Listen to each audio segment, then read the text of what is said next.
Imagine a hero standing on the edge of a skyscraper as the sun rises over a sprawling metropolis.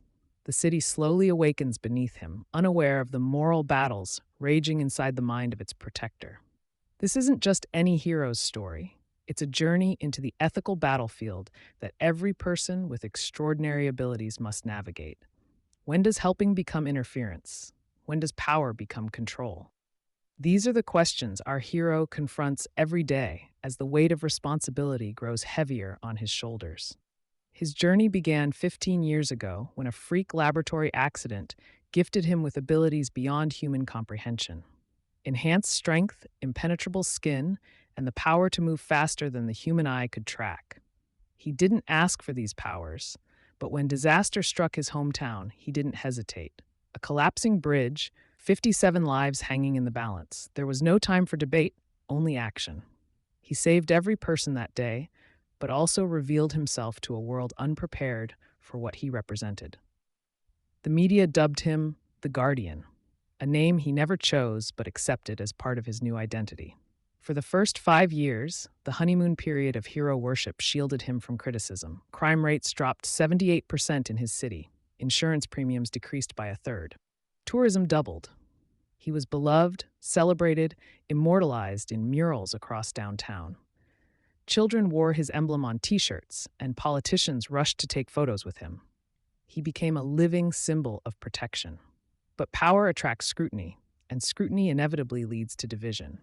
After a particularly devastating battle with an armed militia that left 3 blocks of the city's financial district in ruins, the questions began. Who gave him the right to engage? Why didn't he wait for proper authorities? The estimated property damage reached $1.2 billion, and though no lives were lost, the aftermath sparked the first serious debate about unregulated heroism. The United Nations convened a special committee to address what they termed superpowered interventionism. They invited him to testify, but he declined, choosing instead to rescue a sinking ferry off the coast of Indonesia. His absence at the hearing spoke volumes to his critics. Accountability isn't optional, declared the French ambassador, even for those who can fly. The committee proposed the Superhuman Registration Act, legislation requiring all enhanced individuals to register with their governments and undergo training before any public intervention. Our hero faced a critical decision: comply with new restrictions that might slow his response time during emergencies, or continue operating independently and risk being labeled a criminal. He chose the latter, believing that bureaucracy couldn't keep pace with catastrophe. This decision cost him his public approval, which plummeted from 89% to 42% overnight. Former allies distanced themselves. The mayor who once gave him the key to the city now called for his arrest. Yet he persisted. When an earthquake devastated Mexico City in 2023, he was first on the scene, pulling 347 survivors from collapsed buildings before international rescue teams even arrived. When terrorists seized a nuclear facility in Eastern Europe, he neutralized the threat in under 6 minutes, preventing a meltdown that would have affected 3 countries. Each intervention reinforced his belief that immediate action saved lives, while also deepening the divide between his supporters and detractors. The philosophical debate intensified among ethicists worldwide.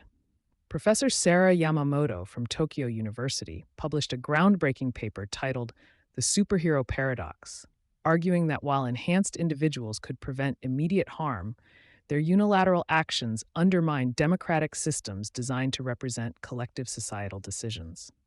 When we outsource our protection to individuals with godlike powers, she wrote, we sacrifice something fundamental about human autonomy. Our hero couldn't ignore the discourse anymore.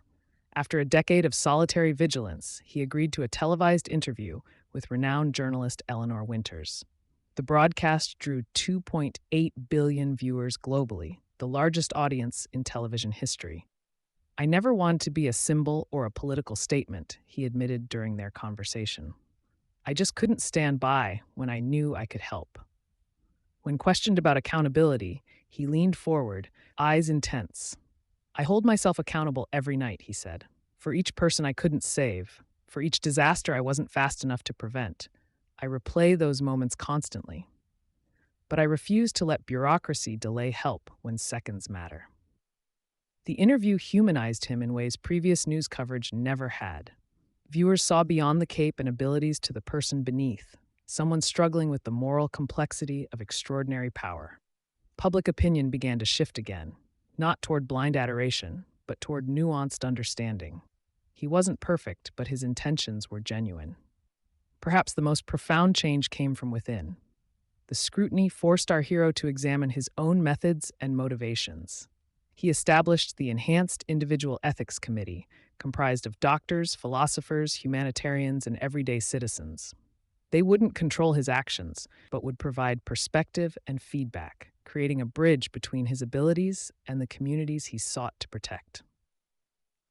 This evolution represents something fundamental about heroism itself. True heroism isn't about being right all the time. It's about being willing to question yourself, even when the world already questions you. It's about finding balance between immediate action and thoughtful consideration, between individual power and collective wisdom. Today, our hero still stands on that skyscraper edge, watching over the city. But he's no longer alone in his mission. He's part of a larger conversation about how extraordinary individuals fit into ordinary systems. The debate continues in universities, governments, and dinner tables worldwide.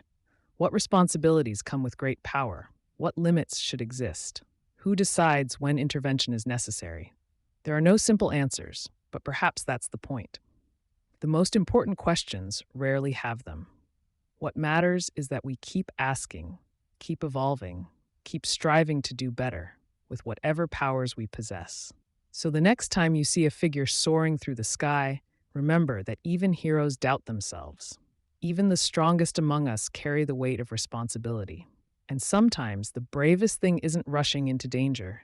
It's pausing to consider the consequences of our actions, no matter how well-intentioned they may be. Do you think heroes should ask permission or act when others hesitate?